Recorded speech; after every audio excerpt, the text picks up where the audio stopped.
rio Amazonas é uma extraordinária força da natureza. Se estendendo por mais de 6.900 quilômetros pelo continente sul-americano, ele mantém a maior floresta tropical do mundo.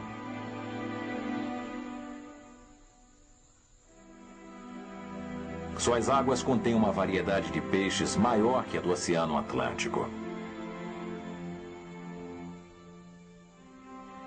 Não é só o rio mais rico da Terra, ele também é o mais poderoso.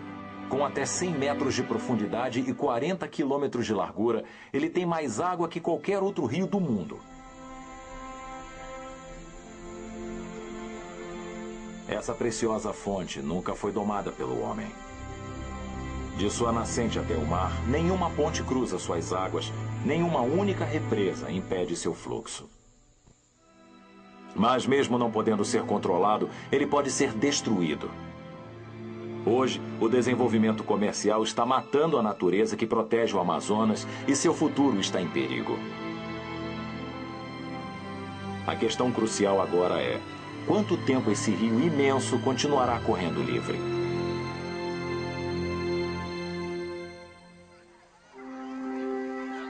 Os rios e a vida.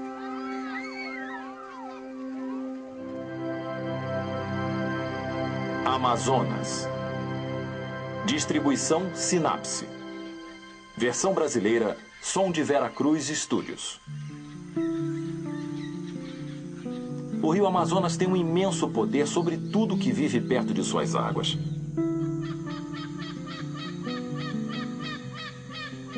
Apesar de passar pelas regiões mais remotas da Terra, 7 milhões de pessoas fizeram suas casas nas margens do rio.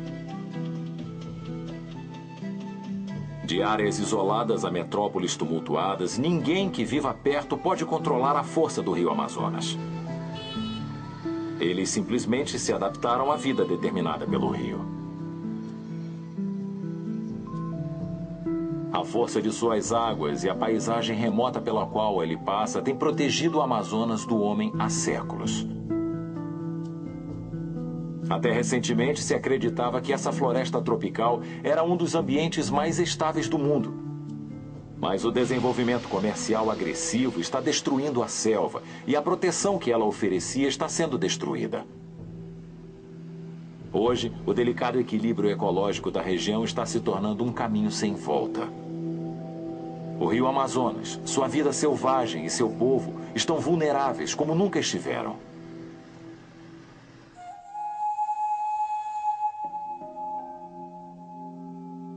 De seus afluentes peruanos a seu delta brasileiro, o rio Amazonas atravessa a América do Sul. A bacia do rio, a maior do mundo, tem 1.000 afluentes, todos em direção à artéria principal do Amazonas.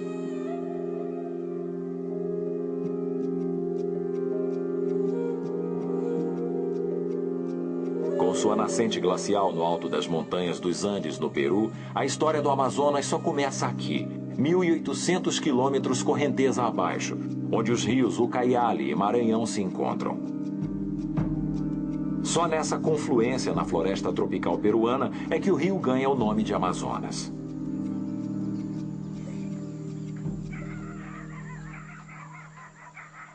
Alguns quilômetros abaixo, Mariscal Castilha é um dos primeiros povoados do Amazonas. São conhecidos como ribeirinhos, o povo dos rios. Descendentes de espanhóis e índios, os ribeirinhos não são nativos da floresta, mas se adaptaram à vida à beira do rio e desenvolveram uma relação íntima com o ambiente natural.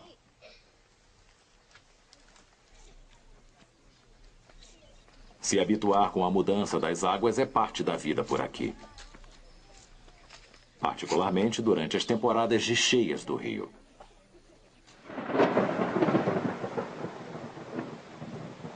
Na temporada de cheias, o aumento das chuvas na floresta interfere dramaticamente no volume de água do rio.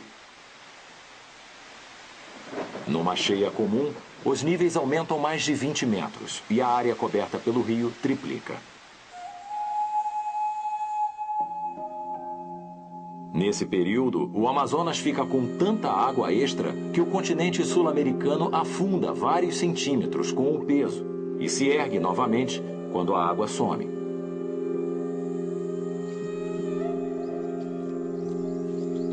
É essa enorme diferença de fluxo que torna o Amazonas impossível de ser controlado. Assim, os ribeirinhos não têm escolha senão adotar um estilo de vida que acomode as cheias do rio. Suas casas são feitas para esse propósito, construídas sobre estacas, permitindo que a água passe por baixo. Mas isso nem sempre é suficiente para mantê-las seguras. O Amazonas não só enche, ele muda tanto de curso que o povoado pode, de repente, se encontrar no fundo do novo leito do rio.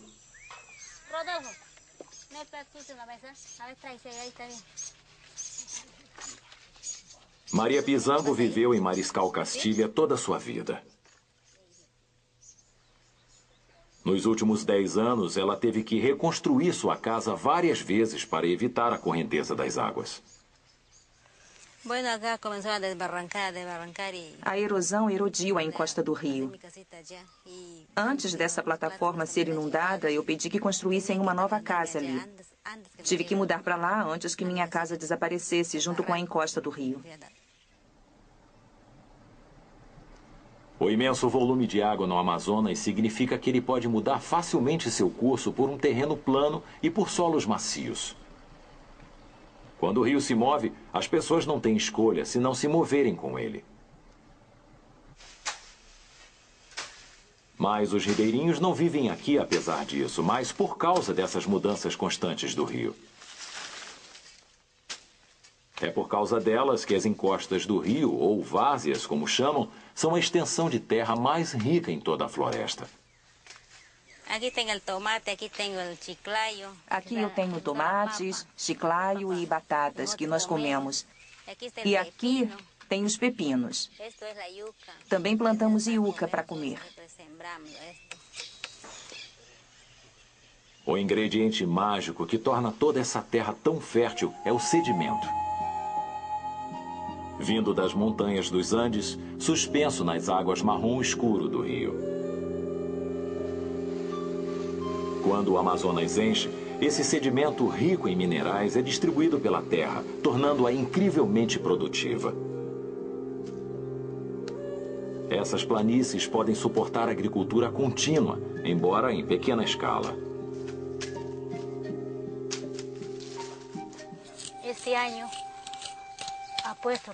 Esse ano, o rio reabasteceu a terra e por isso meu arroz está ali. Ano passado, isso não aconteceu e meu arroz não cresceu. Dessa vez, teve mais lama. Ela veio até aqui para irrigar o arroz. Para manter a fertilidade do solo, os ribeirinhos só usam pequenos pedaços de terra por vez e cultivam grandes variedades de colheita na mesma área.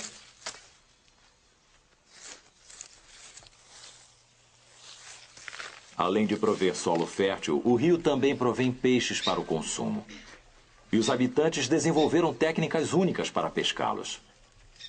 Esses homens estão colhendo folhas da planta de ruaca para pescar.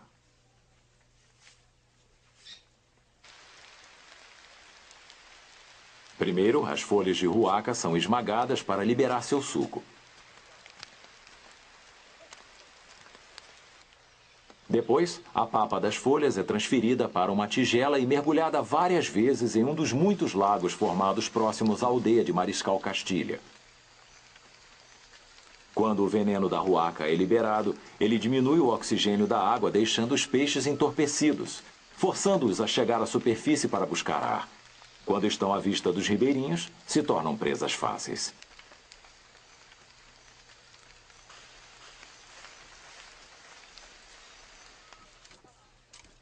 Para sobreviver à beira do rio, os ribeirinhos desenvolveram uma profunda compreensão e aceitação do poder absoluto sobre seus destinos.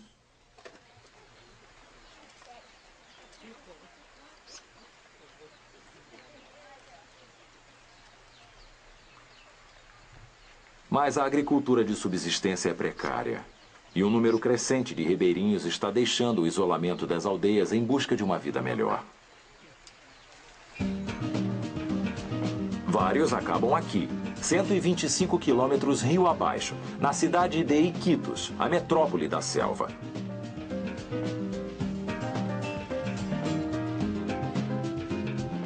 Empoleirada na confluência onde o Amazonas encontra dois grandes afluentes, Iquitos tem cerca de 400 mil habitantes. Hoje, 70% da população da bacia do Amazonas vive em cidades como essa. Mesmo na selva, a urbanização é crescente.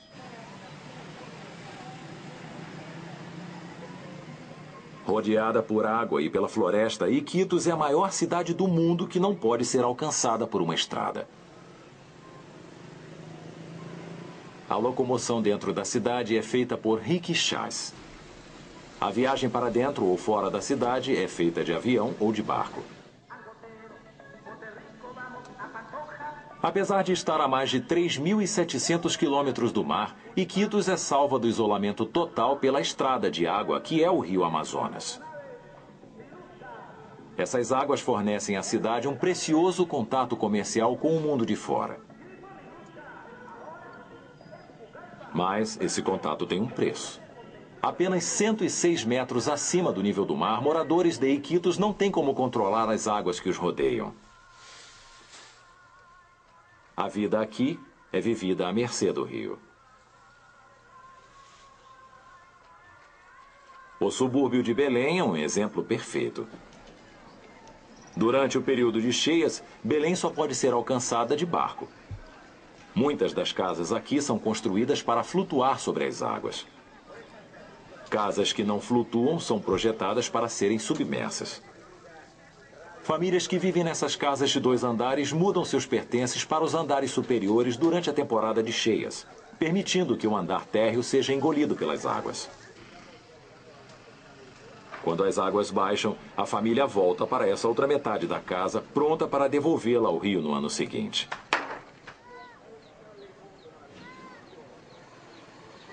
A maior parte das 40 mil pessoas de Belém vive na pobreza. Muitas são imigrantes que deixaram povoados ribeirinhos isolados em busca de uma vida melhor na cidade. Mas com o grande desemprego e sem terra para plantar sua própria comida, eles lutam para alimentar suas famílias vivendo em casas apinhadas, sem eletricidade e sem água encanada. Nessas condições, a atmosfera úmida do Amazonas cobra seu tributo.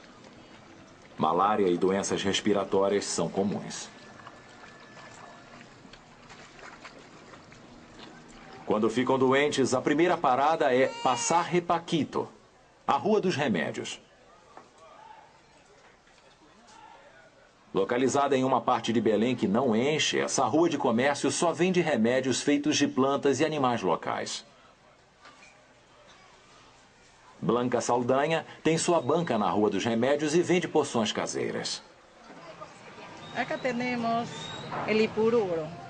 Eu tenho aqui o ipuru, que é comum nessa área do Amazonas. Ele cresce perto do rio e na área em torno. É bom para resfriados e impotência para homens.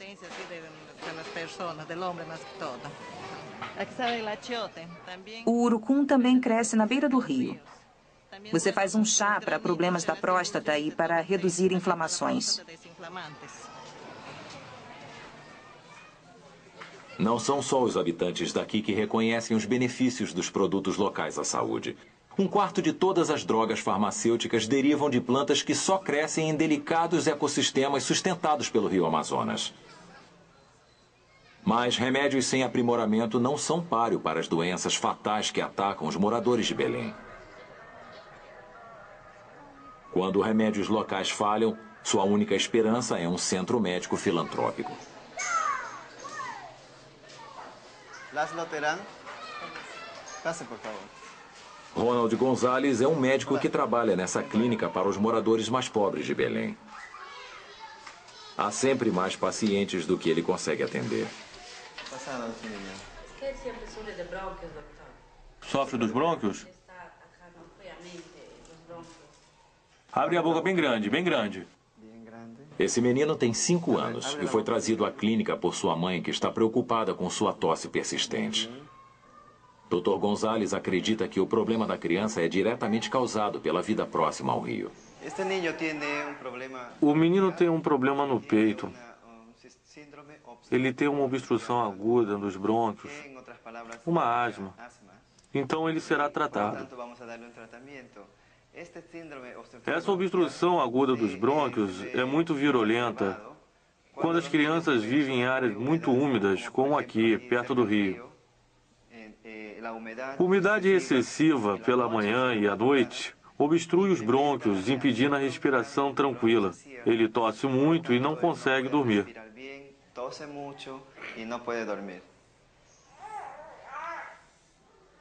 Mas talvez o maior perigo à saúde das pessoas não seja o ar, mas a própria água, já que o rio em Iquitos é cada vez mais poluído. Nessas cidades de barracos não há sistema de esgoto para lidar com o lixo produzido. Latrinas são esvaziadas nos canais do rio. Durante a temporada de seca, as pessoas andam por cima de pequenas pontes de madeira para evitar os excrementos humanos que passam embaixo. Durante as cheias, o lixo é levado pelo rio para a casa das pessoas. E mais, os moradores mais pobres de Iquitos não têm suprimento de água encanada. Eles são forçados a usar a água não tratada do rio ou da chuva para seu uso diário, com efeitos desastrosos. As taxas de mortalidade infantil em Belém são impressionantemente altas. Infecções intestinais, como diarreia por disenteria ou não, são causadas porque as pessoas não têm acesso à água encanada. Infecções bacterianas, virais e gastrointestinais são bem comuns aqui.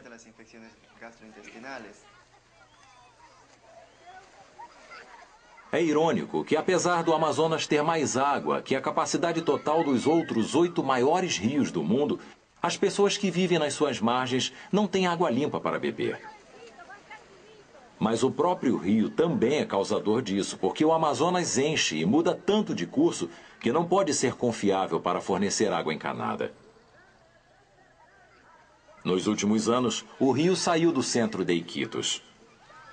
O que eram águas profundas em um ano se tornaram um leito de rio seco no outro.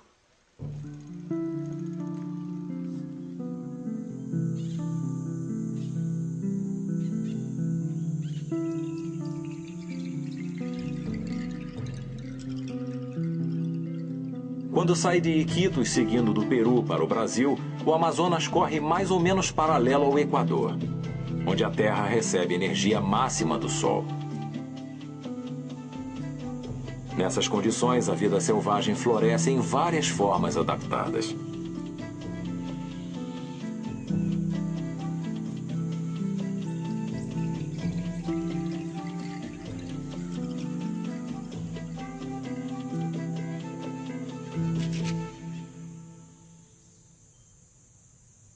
As cheias do Amazonas criam um ambiente único em que a natureza se adapta de maneira impressionante.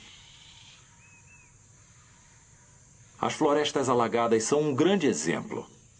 Essas selvas inundadas ocupam faixas de terra de mais de 20 quilômetros de cada lado do rio. Durante a temporada de cheias, o solo em que essas plantas crescem fica debaixo d'água. As árvores menores ficam totalmente submersas. Para sobreviver, elas criam raízes de até 20 metros de comprimento, se ancorando contra a força das correntezas. Algumas árvores até criam novas raízes a partir de seus galhos para absorver nutrientes da água.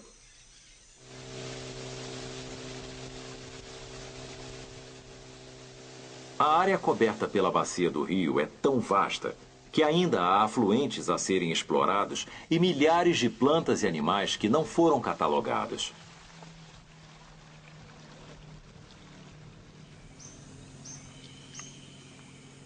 Cientistas trabalham continuamente para entender o complexo ecossistema dessa região.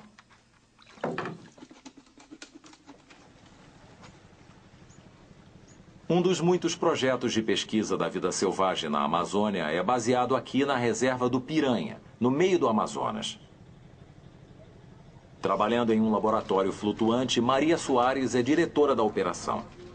Nós estamos medindo e pesando os peixes. A gente também, depois que pesa, mede, tira o estômago e a gente vai ter uma ideia do horário que o peixe come e aonde ele está comendo. Esse dado é super importante. O objetivo principal do projeto é a gente ter dados sobre manejo.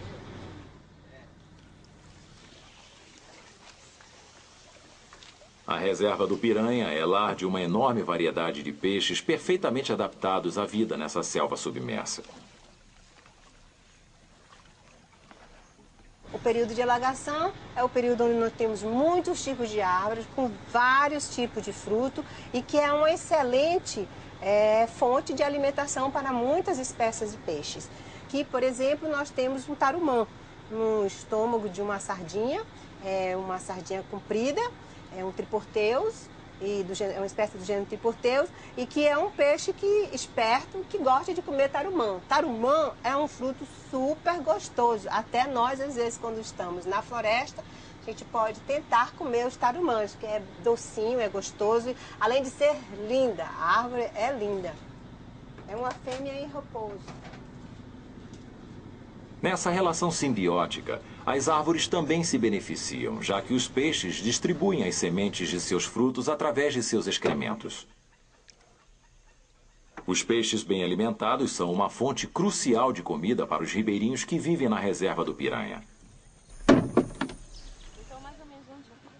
Em troca dos direitos de proteção aos peixes, eles dividem seu conhecimento local com os pesquisadores, ajudando-os a rastrear as rotas migratórias dos peixes e a identificar novas espécies.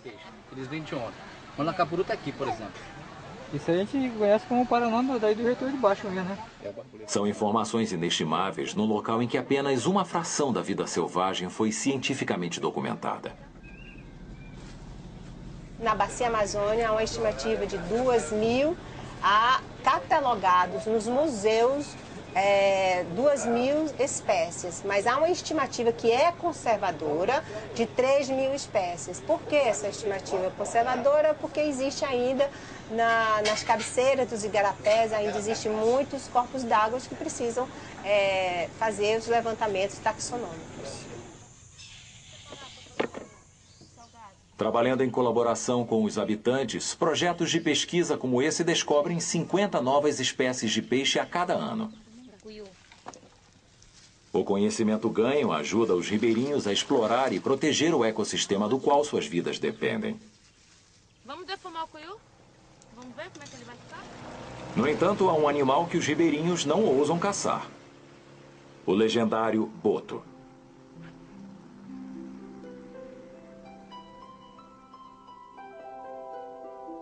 Medindo até 3 metros e pesando aproximadamente 90 quilos, o boto varia na cor de cinza a rosa.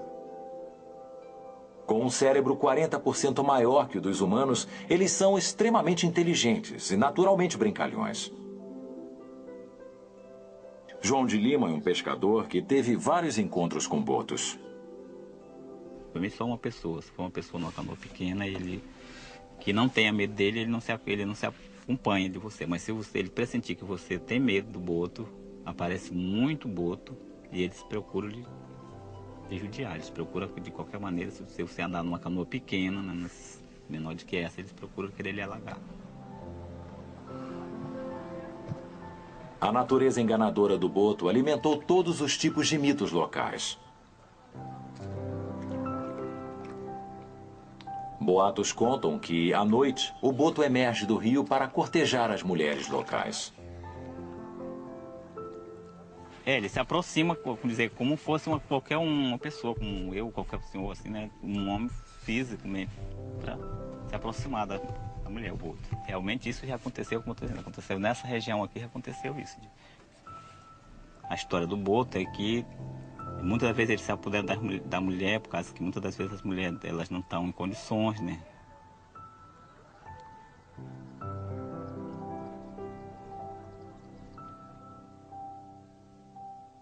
Apesar de não poderem andar em terra, esses botos se desenvolveram para sobreviver perfeitamente em seu ambiente. Praticamente cegos, já que não há muito o que ver nas águas escuras do rio, eles caçam suas presas com detectores de som e têm uma coluna flexível para poderem passar pela vegetação subaquática.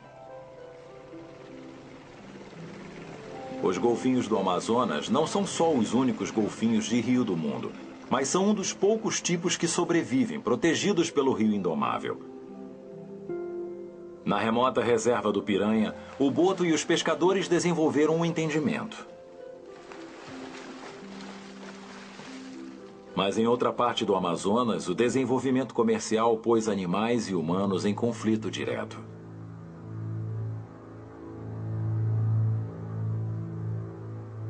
4.000 quilômetros rio abaixo de sua nascente, o Amazonas se aproxima de sua maior confluência de afluentes.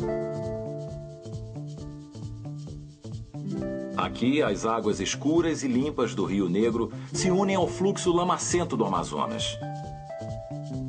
Por 11 quilômetros, as águas negras e marrons seguem lento. Mas em outra parte do Amazonas, o desenvolvimento comercial pôs animais e humanos em conflito direto. –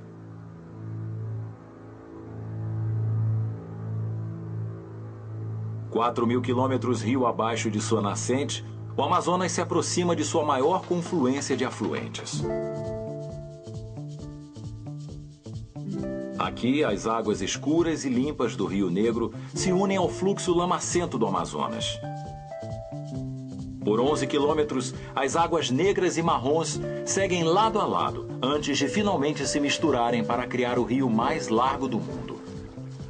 Mais de 8 quilômetros de largura e 100 metros de profundidade, nesse ponto o Amazonas é uma supervia por onde produtos podem ser exportados do coração da floresta diretamente para o mar. Acima da confluência, a cidade de Manaus é perfeitamente posicionada para tirar vantagem do potencial comercial do rio. Hoje, Manaus é um ponto de comércio para todo tipo de carga. No início do século XX, no entanto, a borracha era o produto mais exportado por esses portos.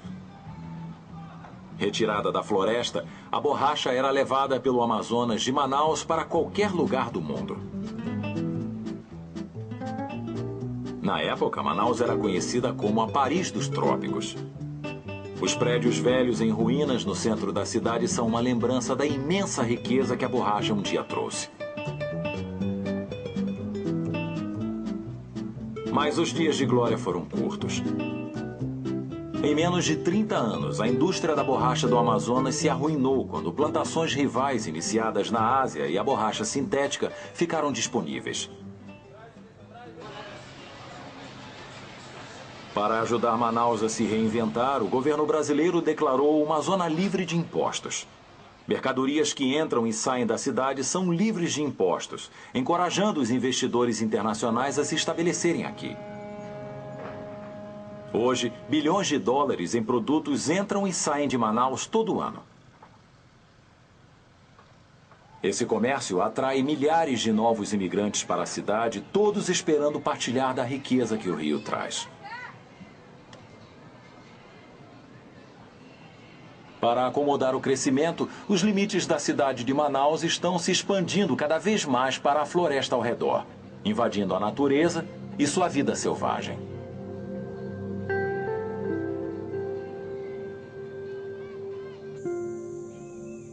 Um dos animais mais comuns aqui são os jacarés, répteis únicos na Amazônia. Nos anos 80, os jacarés eram espécie em extinção. Mas um projeto para salvá-los levou a uma explosão de seu número. Alguns acreditam que vários milhões de jacarés vivem agora em torno do Amazonas, oferecendo um risco real à população humana.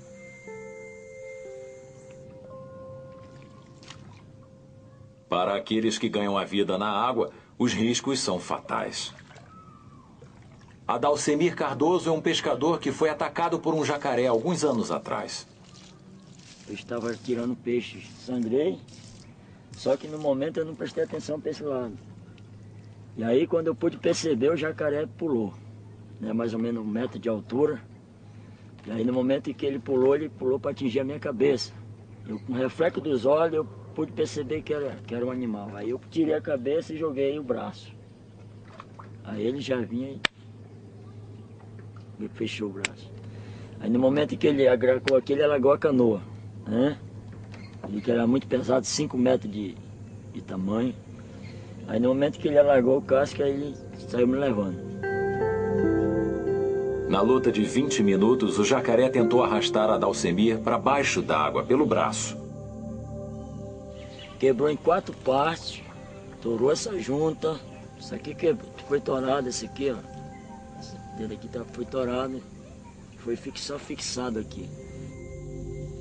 Se fingindo de morto, Adalcemir escapou vivo.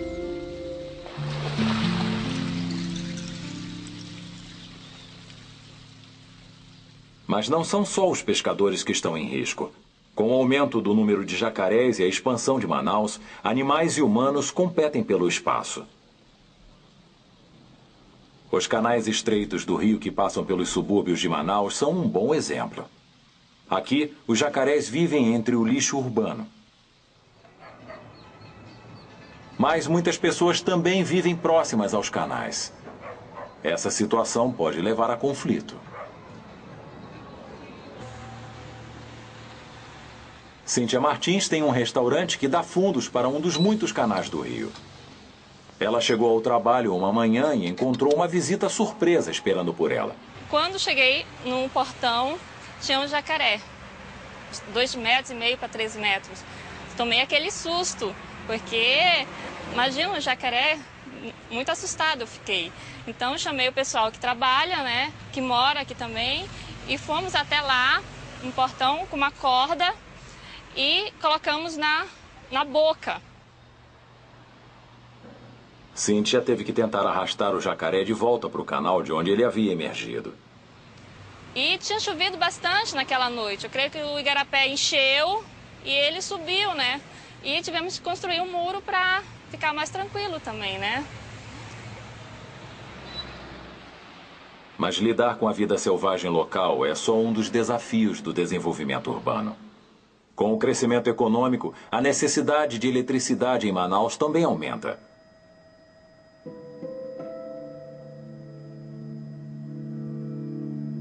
Uma das maiores fontes de energia em potencial em toda a região do Amazonas é o próprio rio.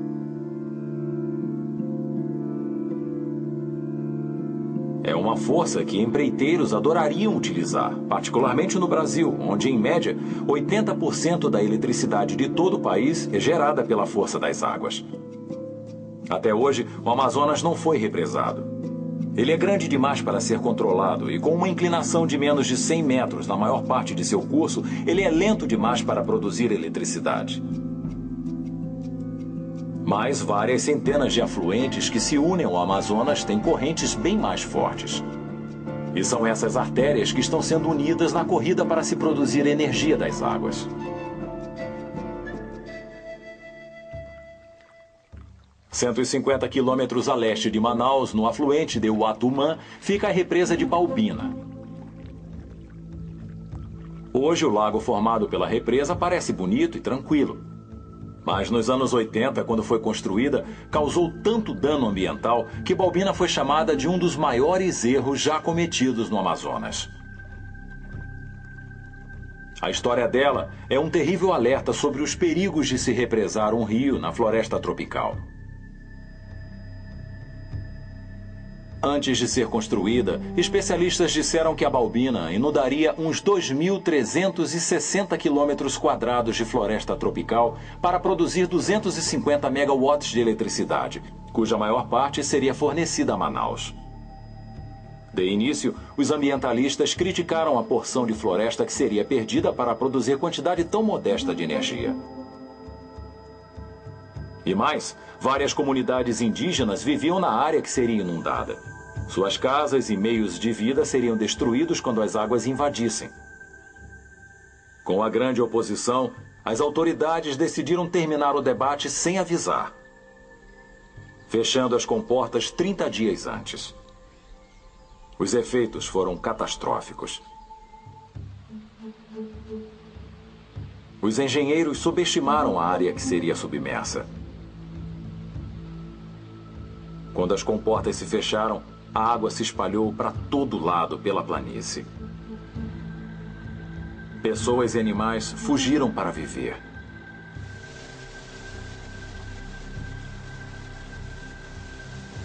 Elídio da Silva é um dos moradores que testemunharam o massacre.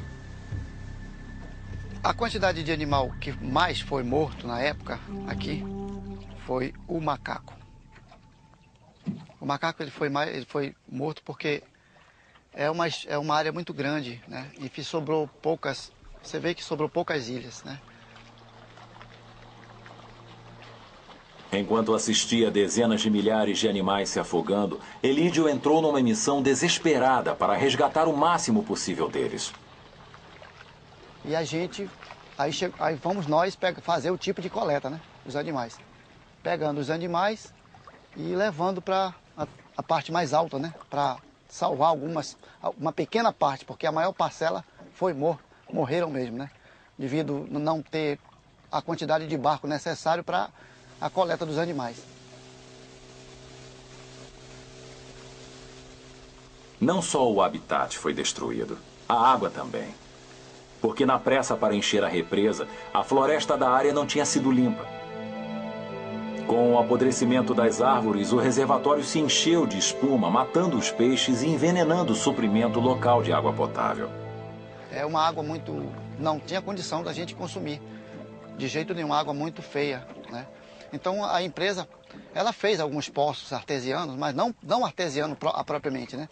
Foram uns poços para amenizar a situação, mas que não foi o suficiente para a população ficar bem, né? Quando viram que a água bombeada era tóxica, os moradores da antiga Balbina se deslocaram por um propósito: construir a aldeia em terras mais altas. Hoje eles ficam aqui, rodeados por comodidades modernas, mas privados de sua tradicional forma de vida. Na Nova Balbina, o desemprego e o alcoolismo são altos. Apesar das lições de Balbina, há dezenas de represas planejadas para a bacia do Amazonas, com o aumento da demanda por energia da América do Sul. Mas nos últimos anos, a região viu mudanças dramáticas no clima que ameaçam impedir os planos de hidrelétricas.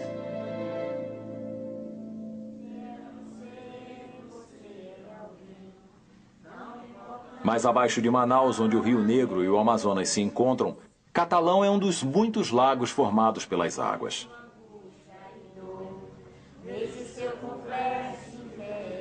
Apesar de não terem água encanada, nem eletricidade, a comunidade que vive aqui está acostumada a conviver com a vida do rio. Toda casa na comunidade é feita para flutuar. Até os construtores aqui trabalham na água. Mas em 2005, a vida mudou de uma maneira que esse povo jamais poderia imaginar.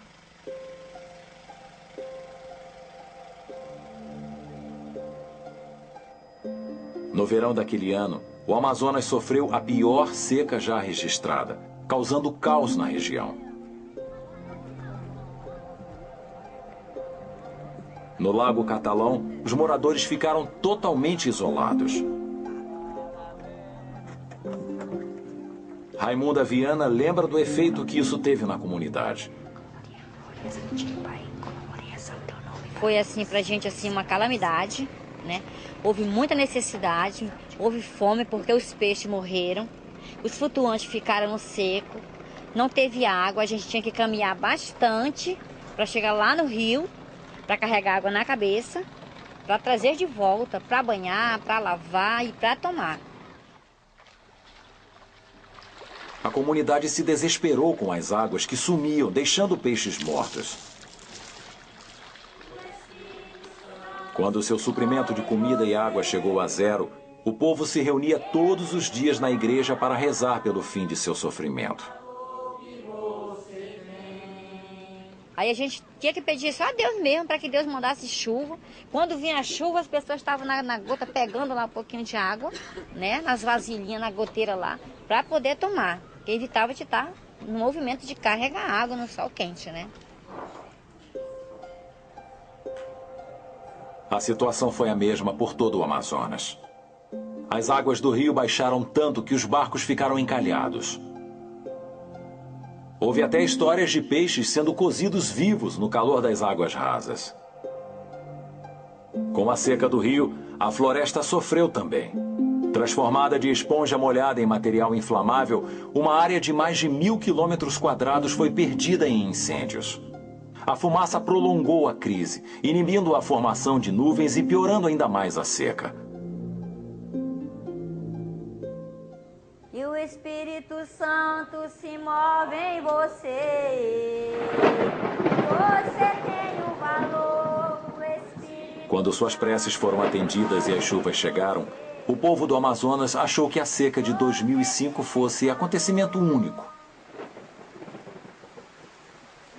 Mas, um ano depois, as secas voltaram. Já que surgiu um padrão, cientistas estão começando a questionar por que esse rio está sofrendo mudança tão grande.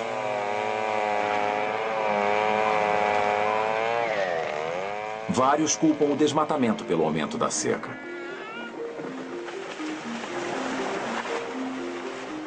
Árvores são torres de água do Amazonas, puxando a umidade da terra e liberando para a atmosfera até que um dia cai como chuva novamente.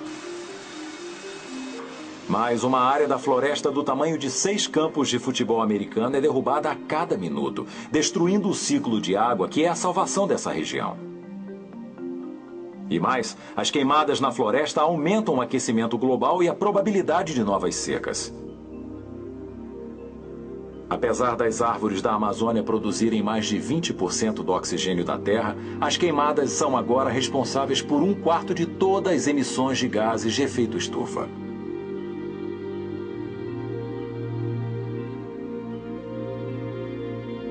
Para o rio, a crise é ainda mais imediata, já que boa parte de suas águas vem de precipitação.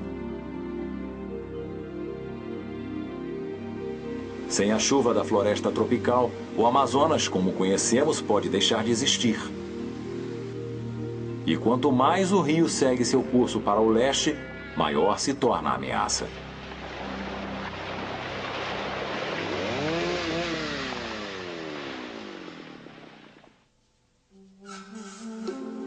200 quilômetros rio abaixo de Manaus fica a cidade de Santarém. Posicionada na confluência dos rios Tapajós e Amazonas e suprida por milhares de quilômetros de estradas na floresta, Santarém é um terminal de exportação vital para os produtos da floresta. Das docas da cidade é uma reta de 1.300 quilômetros ao longo do rio Amazonas para o mar. De toda a carga processada aqui, a mais lucrativa é a soja. Navios carregados de grãos de soja partem de Santarém diretamente para a Europa e Estados Unidos, onde é usada para alimentar animais destinados aos mercados e cadeias de lanchonetes. Mas essa carga aparentemente inerte é uma ameaça mortal ao Amazonas e ao povo. A soja é agora o maior motor do desmatamento em toda a região. 1.200.000 acres de floresta nativa foram desmatados para iniciar o plantio. Grandes partes das florestas desmatadas são lares de tribos indígenas e de comunidades tradicionais. Mas os lucros imensos a serem obtidos fazem com que exploradores não deixem de pôr as mãos nas novas terras por nada. Aqueles que ficam em seu caminho correm o risco de serem mortos. É um fato que Maria dos Santos conhece muito bem. Como presidente do Sindicato dos Trabalhadores, ela recebe várias ameaças de morte por defender os direitos dos fazendeiros locais contra os magnatas da soja. Nos últimos 2 anos, ela é protegida 24 horas por dia por seguranças armados. Mas o que me move é saber que esse povo está conquistando aos poucos os seus direitos, está enfrentando, está combatendo. Talvez ele não fosse perigoso se a gente não quisesse enfrentá-los. Mas nós resolvemos e é o perfil deste sindicato. A soja é uma ameaça relativamente nova à Amazônia. A maior causa de desmatamento era a extração de madeira e criação de gado. Mas recentemente percebeu-se que as terras vastas disponíveis aqui eram ideais para a produção de soja.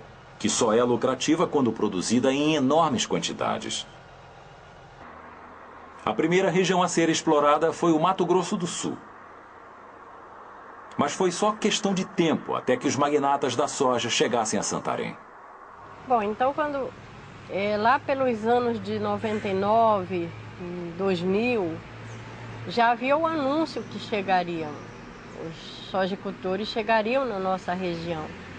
Então algumas pessoas já falavam e até explicavam, mas como a gente não tinha sentido isso na pele, nós nem conhecíamos a soja, a gente não se preparou para isso.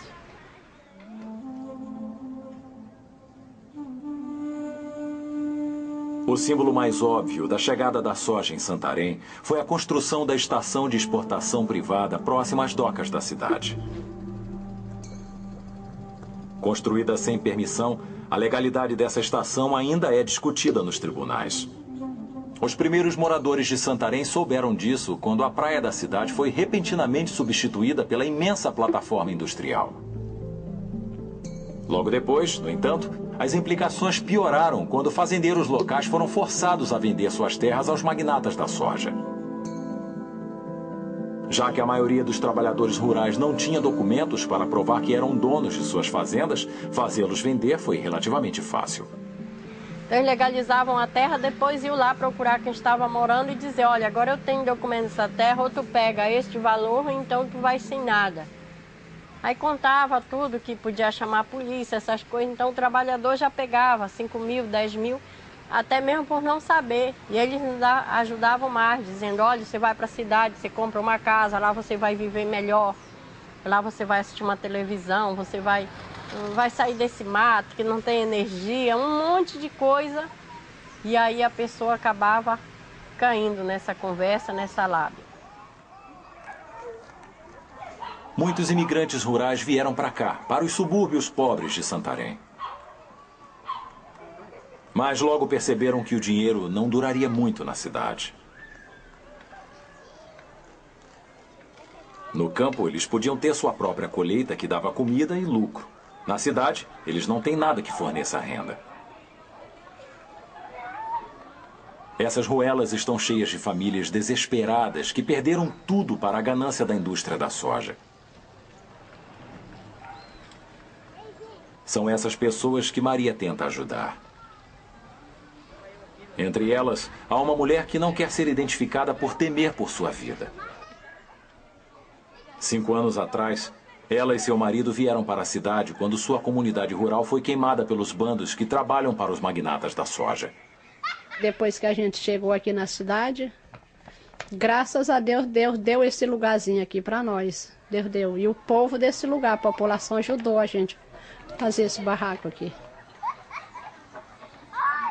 Depois de chegar à cidade, no entanto, seu marido tomou parte de um pedido de indenização contra os homens da soja. Agora, sua cabeça tem um preço. Andei nessa cidade e o povo me encontrava. Aí dizia pra mim, estão traçando um plano para matar o seu marido. Eu fiquei de um jeito que eu não comia mais. E quando ele chegava aqui, eu aconselhava ele para sair dessas coisas. É disso. Pobre não pode questionar com o rico. Porque o rico tem dinheiro, manda matar. Eu já perdi um marido matado. Já dizia pra ele. Para Maria e para o povo de Santarém, a luta por justiça continua. Enquanto a ameaça da soja cresce. Várias novas estradas são planejadas na Amazônia que vão cortar a floresta, estabelecendo novas rotas de comércio e abrindo novas áreas de desenvolvimento. Em tudo isso, o rio continua a ser o elo vital do corredor de exportação. De Santarém, navios pesados continuam a seguir para o leste por mais 1.300 quilômetros antes do Amazonas finalmente encontrar o oceano. Com mais de 240 quilômetros de largura, o rio entra no mar com tanta força que empurra a água salgada centenas de quilômetros além da costa. Na incrível força dessa correnteza, a soja e outros produtos da floresta são levados para o mercado. Mas, formando parte da cadeia comercial, o rio é uma ferramenta de sua própria destruição. A floresta e o rio são interdependentes. O que destrói um, indubitavelmente, vai destruir o outro.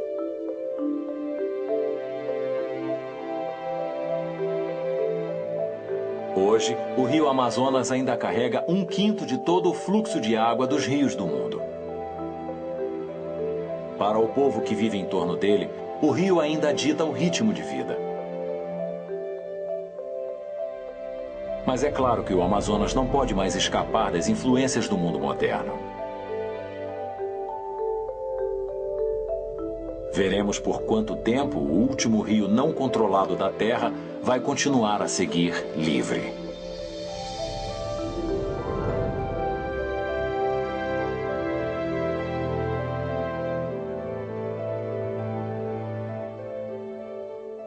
Com as vozes de Isabel Lira, Carlos Renato e Maurício Berger.